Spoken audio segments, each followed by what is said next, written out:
Hello guys, blooms taxonomy के third part में आपका स्वागत है।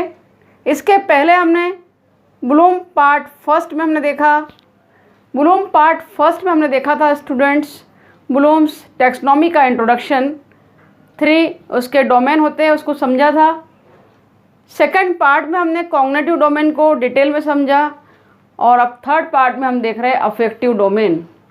ब्लूम के शैक्षिक उद्देश्य का वर्गीकरण 3 भागों में किया गया था, ज्ञानात्मक, भावात्मक, क्रियात्मक। तो आज हम जो देख रहे हैं वो भावात्मक पक्ष है, अफेक्टिव डोमेन है, जिसका पहला पक्ष है ग्रहण करना।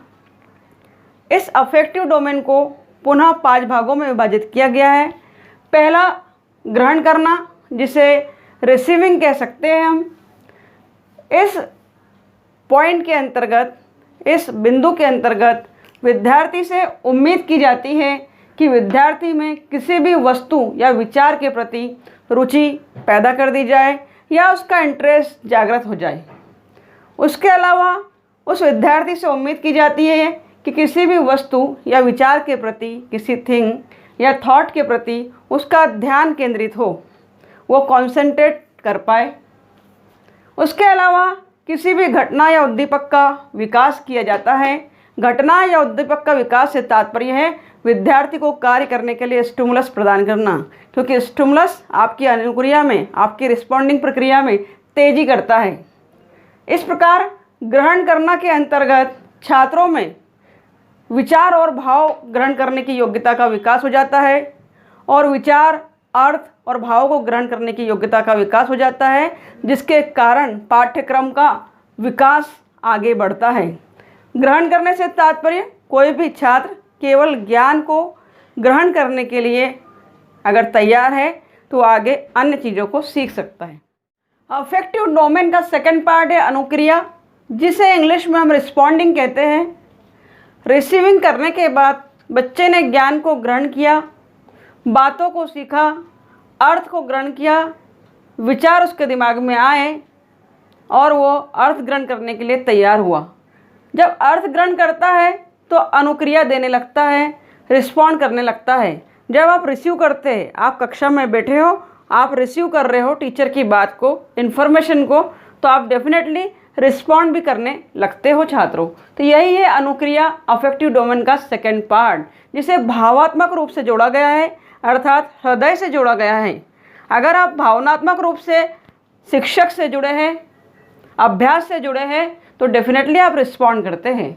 इसके अंतर्गत विद्यार्थी सक्रिय भाग लेता है, एक पैसिव पार्टिसिपेंट बनता है, वार्ता करता है, डिस्कशन करता है, सहायता करना सीखता है, एक दूसरे की सहायता करता है, विद्यार्थियों की सहायता आपस में एक दूसरे से करते हैं, अभ्यास करता है, प्रैक्टिस करता है, सुनना, अपनी लिसनिंग कौशल को विकसित करता है, लिसनिंग स्किल को विकसित करता है, प्रॉपर सुनता है तब प्रॉपर समझा पाता है, कहना, लिखना आदि क्रियाओं का विकास करता है, क्योंकि वो रिसीविंग कर चुका है तो अनुक्रिया कर रहा है।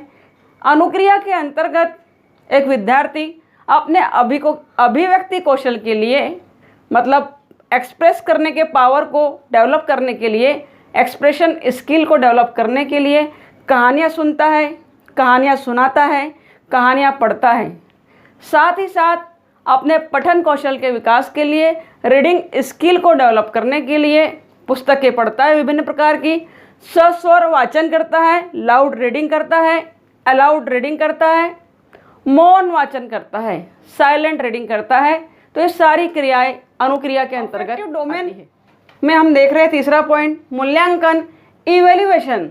इसमें छात्रों से उम्मीद की जाती है कि जिस प्रकार एक शिक्षक द्वारा व्याख्या की जाती है, वर्णन किया जाता है, डिस्क्राइब किया जाता है, एक्सप्लेन किया जाता है, अंतर बताया जाता है, विभेद आमंत्रित किया जाता है आपको कि आइए आप आंसर दीजिए, मोटिवेट किया जाता है, अनुसरण किया जाता है, फॉलोअप किया जाता है, बातों को पढ़ना सिखाया जाता है, रीडिंग स्किल को डेवलप करना सिखाया जाता है, विवरण दिया जाता है, ब्रीफ एक्सप्लेनेशन आपको दिया जाता है, और विभक्त करना, चीज़ों को, घटनाओं को, वस्तुओं को आपस में बांटकर समझना सिखाया जाता है। तो अफेक्टिव डोमेन में हम विद्यार्थियों से भी उम्मीद करते हैं कि इस प्रकार की योग्यता का विकास करने के लिए वे तैयार रहें और शिक्षक के माध्यम से इस प्रकार की एबिलिटीज़ को अपने में डेवलप करें। इसके लिए इस प्रकार की गतिविधियों को पाठ्यक्रम में स्थान दिया जाता है और विकास किया जाता है। अगला पॉइंट है संगठन, ऑर्गेनाइजेशन। ऑर्गेनाइजेशन का मतलब ही है संगठित रूप में, अर्थात अगर आपने बालक को वर्णमाला सिखाई है, आ से लेकर आहा तक सिखाया है, तो एक क्रम था जिसे विद्यार्थी ने दिमाग में रखा, इन्फॉर्मेशन को संभाला, फिर वर्णमाला से शब्दों को बनाना सीखा, शब्दों से वाक्यों को बनाना सीखा और वाक्यों से गद्यांश, पद्यांश और बड़ी बड़ी कहानियों को, पदों को रचना उसने सीखा। तो एक ऑर्गेनाइज ग्रुप के रूप में अपने ज्ञान को अपने दिमाग में व्यवस्थित किया, जैसे कि व्याख्या करना, पहचानना, किसी भी चीज़ की व्याख्या कर पाए, एक्सप्लेनेशन कर पाए, पहचान पाए, सामान्यीकरण कर पाए, नियमों को सामान्य रूप से प्रस्तुत कर पाए, जोड़ना, प्लस करना, माइनस करना, तुलना करना, कंपेयर करना, समन्वय करना, क्रमबद्ध रूप में, सीक्वेंस में, व्यवस्थित रूप में वस्तुओं को प्रस्तुत करना और तैयार रहना इन चीज़ों को सीखने के लिए। अंत में उम्मीद की जाती है कि विद्यार्थी में संश्लेषण की प्रक्रिया का भी विकास हो। संश्लेषण किसे कहते हैं, प्रीवियस वीडियो में हम बहुत अच्छे से समझ चुके हैं, भली भांति जान चुके हैं। तो आइए देखते हैं इसका अगला point, 5th number, affective domain में क्रियात्मक पक्ष के अंतिम उद्देश्य की हम बात कर रहे हैं। अफेक्टिव डोमेन का अंतिम पॉइंट है हमारा विशिष्टीकरण, कैरेक्टराइजेशन इसे कहा जाता है।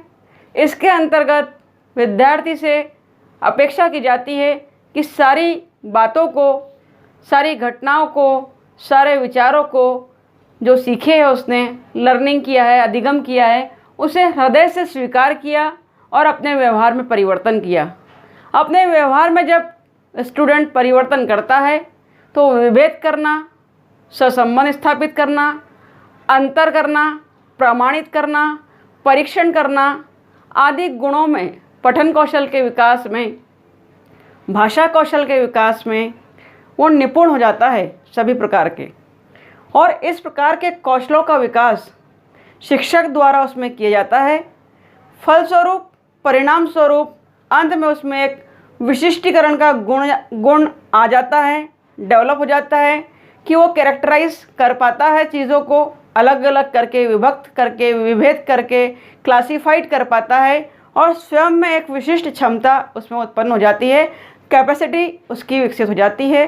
तो ये था हमारा ब्लूम्स टैक्सोनॉमी में अफेक्टिव डोमेन का लास्ट पार्ट। तो आशा है स्टूडेंट्स, ब्लूम्स टैक्सोनॉमी में अफेक्टिव डोमेन, भावनात्मक पक्ष भली भांति आपकी समझ में आया होगा।